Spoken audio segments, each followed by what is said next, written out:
সে বলবে আল্লাহ তোমার জান্নাতটা তুমি কত সুন্দর করে বানিয়েছো, আমি একটা নজর শুধু দেখতে চাই। জান্নাতের দরজার সামনে নিয়ে যদি আমারে বসিয়ে রাখো, দ্যাটস ইনাফ। আল্লাহ বললেন তুই না ওয়াদা করেছিস।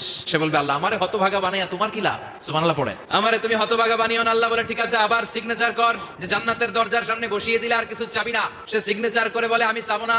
আল্লাহ বললেন জিব্রাইল বেচারারে ধরে জান্নাতের গেটের সামনে বসায় দে। এবার জান্নাতের গেটের সামনে বসে বসে জান্নাতের সৌন্দর্য দেখা শুরু করবে। সুবহানাল্লাহ।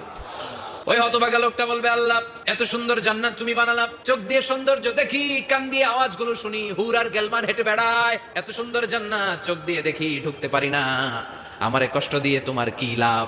ও আল্লাহ আমারে তুমি মাফ করে দাও, জান্নাতের চিপার মধ্যে এক কর্নারে তুমি একটু আমারে জায়গা করে দাও। আল্লাহ বলবেন ওয়াই হাক ইবনা আদম, তোর ধ্বংস হোক হে আদম জাত, মা আগদারাকা, তোর চেয়ে বড় গাদ্দার আমি আমার সৃষ্টিকুলে কাউরে দেখি নাই, কারণ তুই আমার সাথে চুক্তি করিস আর চুক্তি ভঙ্গ করিস। আল্লাহর রহমতের দরিয়ায় তখন জোশ খেলে যাবে, ওর আকুতি মিনতি চাহনি আল্লাহর